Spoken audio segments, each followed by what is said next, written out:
Welcome to Prabha ஜிவிடி 360. நம்ம இன்றைக்கி பார்க்க போகிற டாபிக் பார்த்திங்கன்னா திருக்குறள் பார்க்கலாம். நம்ம குரூப் 2A நம்பர் 4ல் பார்த்திங்கன்னா திருக்குறளுக்குன்னு தனி டாபிக் கொடுத்துருக்காங்க. எத்தனை அதிகாரங்கள் கொடுத்துருக்காங்கன்னா 25 அதிகாரங்கள் கொடுத்துருக்காங்க. நம்ம டெய்லியும் ஒவ்வொரு அதிகாரமாக நம்ம பார்க்கலாம். இன்றைக்கி நம்ம அன்புடைமை ஸ்டார்ட் பண்ணுவோம். ஓகேங்களா, வாங்க வீடியோக்குள்ளே போகலாம். அன்புடைமை. அன்பிற்கு முண்டோ அடைக்கும் தாள் ஆர்வலர் புன்கண்ணீர் பூசல் தரும். இதில் பொருள் என்னென்னா, அன்பை அடைத்து வைக்கிறதுக்கு தாப்பால் கிடையாது. ஓகேங்களா, இப்போ அன்புக்கு உரியவரோட துன்பத்தை பார்த்ததுமே அன்பு கண்ணீராக வெளிப்பட்டு நிற்கணும் பொருள் கொடுத்துருக்காங்க. இப்போ அன்பை அடைத்து வைக்க என்ன தான் ஒருத்தரும் கொஞ்சம் சண்டை போட்டு கொஞ்சம் பிரிஞ்சு இருந்தாலுமே மனசில் ஒரு அன்பு இருக்கும். ஓகேங்களா, அப்படி நம்ம திடீர்னு ஒருத்தரை பார்க்கும்போது அவங்க கஷ்டப்பட்டுட்ருக்காங்க, அவங்க நேசிச்சவங்களாக இருந்தால் அவங்கள பார்த்தோன்னா ஒரு என்ன ஆகும், கண்ணு தண்ணி வரும். ஓகேங்களா, அதுதான் அன்பை அடைத்து வைக்க தப்பு. என்ன தான் வெளியில் இருந்தாலும் மனசுக்குள்ளே இருக்கிற அன்பு கண்டிப்பாக வெளிப்பட்டு இருக்கும் அப்படிங்கிற மாதிரி தான் இதில் கொடுத்துருக்காங்க. அன்பிற்கும் உண்டோ அடைக்கும் தாள் ஆர்வலர் புன்கண்ணீர் பூசல் தரும். அன்பிற்கும் உண்டோ, அன்பிற்கு அடைத்து வைக்கிற தாப்பால் கிடையாது. ஆர்வலர் அப்படின்னா அன்புடையவர். அவங்களோட துன்பத்தை புன்கண்ணீர்னா துன்பம் கண்டு பெருகும் கண்ணீர் தான் புன்கண்ணீர். அதை பார்த்த உடனே என்னது, துன்பம் கண்டு பெருகும் கண்ணீர் தான் புன்கண்ணீர். ஓகேங்களா, பூசல் தருனா வெளிப்பட்டு நிற்கும். இதுதான் ஃபஸ்ட்டு இருக்கிற திருக்குறள். அன்பிற்கும் உண்டோ அடைக்கும் தாள் ஆர்வலர் புன்கண்ணீர் பூசல் தரும். அடுத்தது அன்பிலார் எல்லாம் தமக்குரியர் அன்புடையார் என்பும் உரியர் பிறர்க்கு. அன்பு இல்லார் அப்படின்னா அன்பு இல்லாதவங்க. அவங்க என்ன சொல்லுவாங்கன்னா, எல்லாமே எனக்கு மட்டும்தான் அப்படின்னு சொல்லுவாங்க. ஆனால் அன்புடையார் பார்த்திங்கன்னா என்பும் உரியர் பிறக்குன்னா, என்பு அப்படின்னா இங்கே உடல் பொருள் ஆவி, என்புனா எலும்புன்னு சொல்லுவாங்க. ஆனால் இந்த திருக்குறளில் என்ன அர்த்தம்னா, உடல் பொருள் ஆவி அனைத்துமே மற்றவங்களுக்கு கொடுத்துருவோம் அப்படின்னு சொல்லுவாங்க. அன்பில்லார் எல்லாம் தமக்குரியர் அன்புடையார் என்பும் உரியர் பிறர்க்கு. என்புனா எலும்பு, இங்கே உடல் பொருள் ஆவியை குறிக்குது. அடுத்தது 3வது திருக்குறள். அன்போடு இயைந்த வழக்கென்ப ஆருயிர்க்கு என்போடு இயைந்த தொடர்பு. என்ன சொல்லியிருக்காங்கன்னா, எப்படி உயிர் உடம்போடு இணைந்திருக்குதோ அந்த மாதிரி நம்ம வாழ்க்கை நெறியோ நம்ம வாழ்க்கையில் அன்பு இணைந்து தான் இருக்குது அப்படின்னு சொல்லியிருக்காங்க.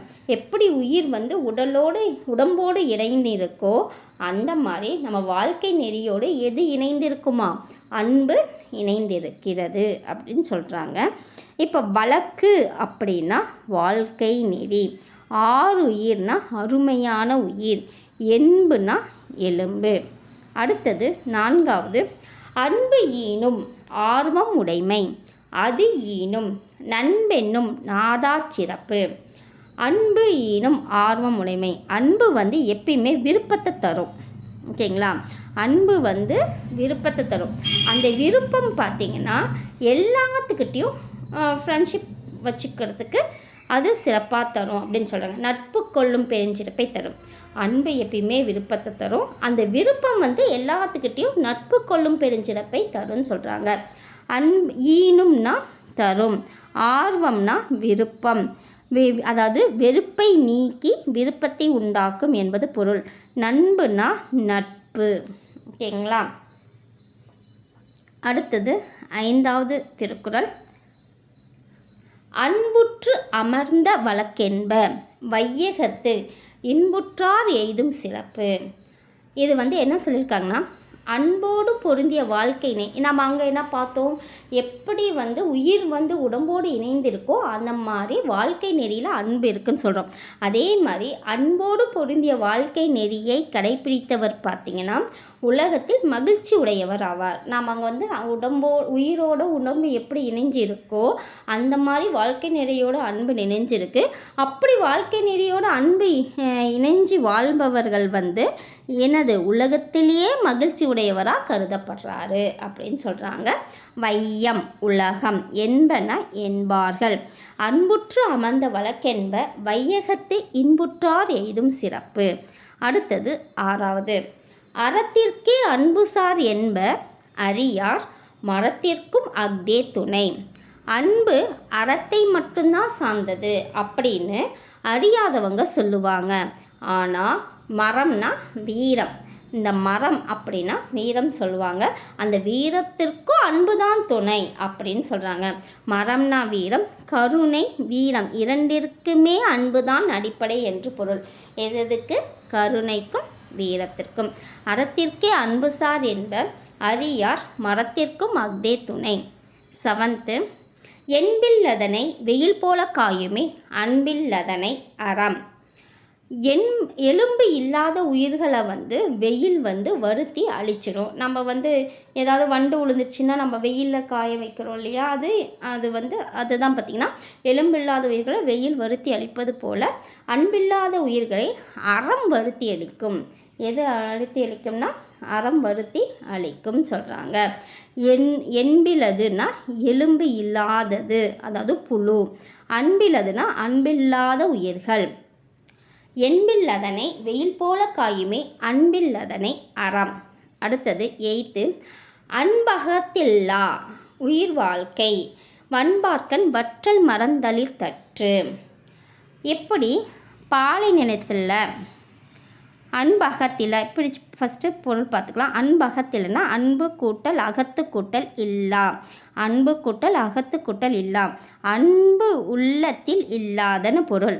வன்பார்க்கன்னா வன்பால் கூட்டல் கண், வன்பால் கூட்டல் கண், பாலை நிலத்தில் சொல்கிறாங்க. தளிர்த்தற்றுனா தளிர்த்தற்றுனா தளிர்த்து கூட்டல் அற்று, தளிர்த்தது போல. வற்றல் மரம்னா வாடிய மரம். இப்படி பாலை நிலத்தில் உள்ள வாடிப்போன மரம் வந்து என்ன பண்ணுது? தளிக்காது, துளுத்து வராதுன்னு சொல்கிறாங்க. அது மாதிரி நெஞ்சில் அன்பில்லாத மனிதர்களோட வாழ்க்கை என்றைக்குமே தளிர்க்காதுன்னு சொல்கிறாங்க. அன்பகத்தில்லா உயிர் வாழ்க்கை வன்பார்க்கன் வற்றல் மறந்தளி தற்று. அடுத்தது 9th, புறத்துறுப்பெல்லாம் எவன் செய்யும் யாக்கை அகத்துறுப்பு அன்பில்லவர்க்கு.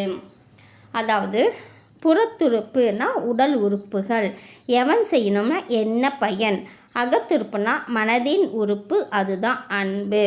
இங்கே என்ன சொல்கிறாங்கன்னா, நெஞ்சில் அன்பு இல்லாதவர்களுக்கு கைகால் முதலிய உடல் உறுப்புகளால் என்ன பயன் இருக்குது அப்படின்னு கேட்குறாங்க. புறத்துறுப்பெல்லாம் எவன் செய்யும் யாக்கை அகத்துறுப்பு அன்பில்லவர்க்கு.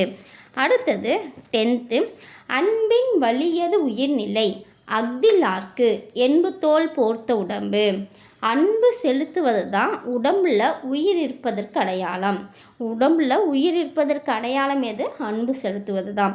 அன்பில்லாதவர் உடம்பு வெறும் தோலால் மூடப்பட்ட எலும்பு தான் அப்படின்னு சொல்கிறாங்க. அங்கு உயிர் இருக்காது.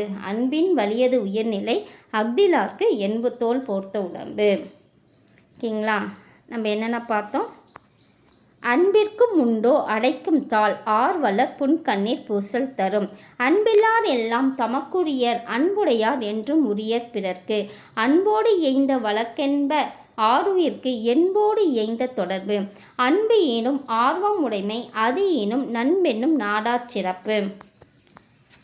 அன்புற்று அமர்ந்த வழக்கென்ப என் வையகத்து இன்புற்றார் எய்தும் சிறப்பு. அறத்திற்கே அன்புசார் என்ப அறியார் மரத்திற்கும் அஃதே துணை. என்பில்லதனை வெயில் போல காயுமே அன்பில்லதனை அறம். அன்பகத்தில்லா உயிர் வாழ்க்கை வன்பார்க்கன் வற்றல் மறந்தளிர் தற்று. புறத்துறுப்பெல்லாம் எவன் செய்யும் யாக்கை அகத்துறுப்பு அன்பில்லவர்க்கு. அன்பின் வலியது உயர்நிலை அஃதில்லார்க்கு என்பு தோல் போர்த்த உடம்பு. நம்ம இப்போ நம்ம 10 திருக்குறள் படிச்சிருக்கோம். இதில் என்னென்ன எப்படி கேள்விகள் கேட்பாங்க அப்படிங்கிறது நான் கேள்வியாக கேட்குறேன். நீங்கள் கமெண்ட் செக்ஷனில் அதுக்கு பதிலாக சொல்லுங்கள். ஓகேங்களா? இப்போ அன்பு உடையவரோட துன்பத்தை பார்த்ததுமே அந்த அன்பு எதுவாக வெளிப்பட்டு நிற்கும்? First question. செகண்டு, அன்பில்லாதவர் எல்லா பொருளும் தமக்குன்னு சொல்லுவாங்க. ஓகேங்களா? அப்போ அன்புடையவர் எதை பிறர்க்குன்னு எண்ணுவாங்க? ஓகேங்களா? தேர்டு, இப்போ உடம்போடு உயிர் இணைந்திருப்பது மாதிரி வாழ்க்கை நெறியோடு எது இணைந்திருக்கிறது என்று வள்ளுவர் கூறுகிறார் அப்படின்னு சொல்லலாம். ஃபோர்த்து, அன்பு எதை தரும்? ஓகேங்களா? அன்பு எதை தரும்னு வள்ளுவர் கூறுகிறார். அடுத்தது ஃபிஃப்த்து, உலகத்தில் மகிழ்ச்சி உடையவர் யார் அப்படின்னு வள்ளுவர் யாரை குறிப்பிடுகிறார்? ஓகேங்களா? அடுத்தது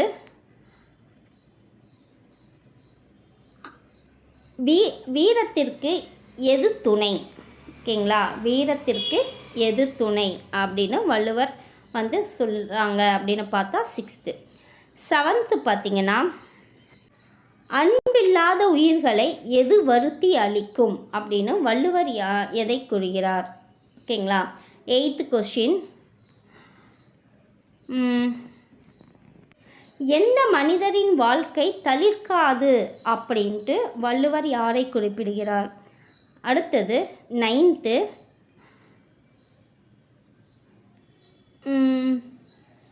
அன்பு செய்வது தான் உடம்பில் உயிர் இருப்பதற்கு அடையாளம். ஓகேங்களா? அப்போ அன்பில்லாதவர் ஓகேங்களா, உடம்பில் உயிர் இருப்பதற்கு அடையாளம் எது செய்வது தான் உடம்பில் உயிர் இருப்பதற்கு அடையாளம்னு வச்சுக்கோங்க. ஓகேங்களா? இந்த 10 கொஷின்ஸு இதுக்கு நீங்கள் ஆன்சர் தெரிஞ்சால் நீங்கள் கமெண்ட் செக்ஷனில் கமெண்ட் பண்ணுங்கள். தேங்க்யூ. இப்போ இன்றைக்கி அன்புடைமை டாபிக் முடிச்சாச்சு. நாம் நெக்ஸ்ட் டாபிக் பார்த்திங்கன்னா பண்புடைமை பார்க்கலாம். ஓகேங்களா? இந்த வீடியோ பிடிச்சிருந்தால் லைக் பண்ணுங்கள், சப்ஸ்கிரைப் பண்ணுங்கள், ஷேர் பண்ணுங்கள். நெக்ஸ்ட் வீடியோவில் பார்க்கலாம்.